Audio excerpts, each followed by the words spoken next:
Programme unique. Demandez le programme unique.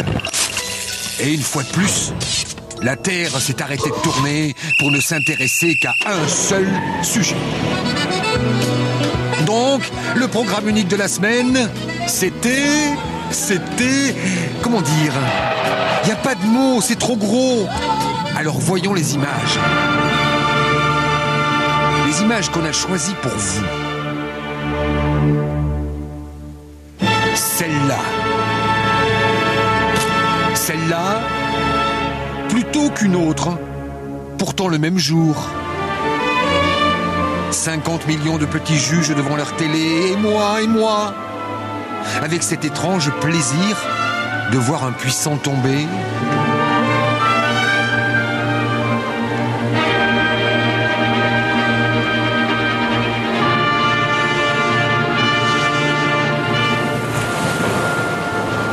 Le naufrage d'un super banquier, masquant la noyade d'un homme.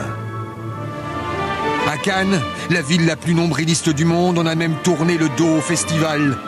Le réel, dit-on, avait dépassé toute fiction. Quelle affaire! Mais trop grosse pour moi, alors je me suis fait aider. Et oui, fallait l'oser. Au secours, la fiction. Qu'est-ce qui se passe? Don Strauss-Kahn est à l'affiche. La tragédie, c'est pas pour le petit écran, c'est pour le grand.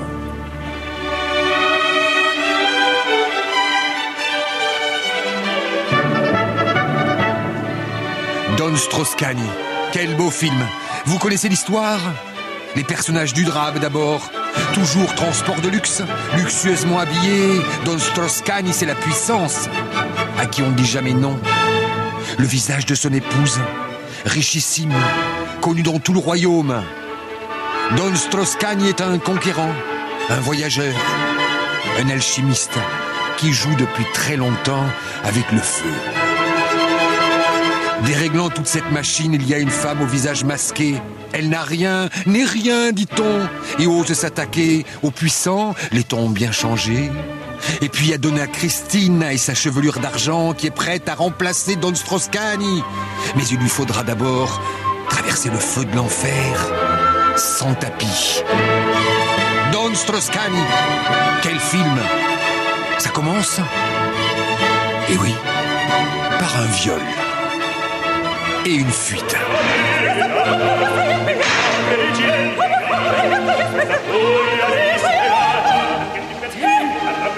La victime, le bourreau, mais pas de fuite, juste un départ. Peut-être encore la conscience tranquille.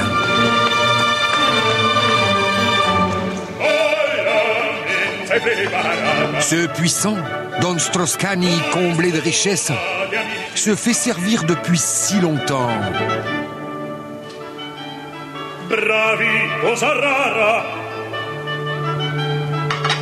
Pourtant, on lui prête, entre deux rumeurs, une longue liste d'accros, de dérapages. Mais ses amis ont fermé les yeux et les autres ont suivi. On ne résiste pas à la puissance. Mais dans une chambre, une soubrette, une violence ou la routine d'une violence.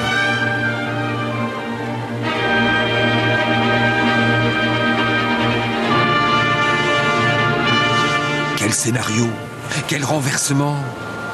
Et voilà, contre toute attente, la justice qui débarque.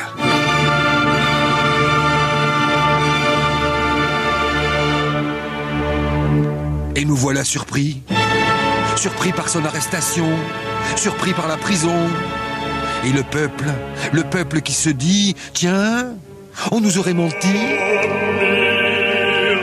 À la fin du film, débarque un fantôme. Le souvenir d'une idée morte il y a 30 ans, au mois près. Le commandeur Mitterrandi viendrait-il réclamer son dû? Constater la trahison? Strauss-Kahn, le peuple de gauche en est arrivé à vouloir te ressembler? Riche, puissant,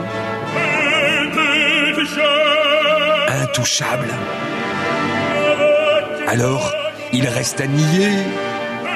Je suis innocent. Je suis innocent. Et des cendres de cette idée et de ces promesses, il ne restera rien, rien qu'un étrange et infernal malentendu.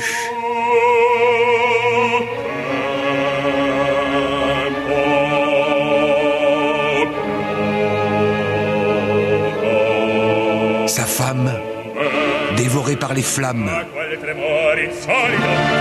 L'accusatrice, déjà dévorée par la lumière. Et les conseillers, qui tous se taisaient et qui savaient. Mais le peuple de gauche, ne méritait-il pas un peu de vérité pour changer? Alors, ils ont choisi un banquier milliardaire comme héros. Et le film finit comme ça. Le vieux monde est en train de mourir et le nouveau n'est pas encore né. Et dans cet intervalle, nous n'assistons qu'à une foule d'événements morbides. Et la semaine prochaine? Hein? Y a quoi la semaine prochaine à l'affiche? Mystère. Le programmateur ces derniers temps est très surprenant. Vous trouvez? Ou pas? S'informer, savoir, comprendre, lire ce que l'on sait.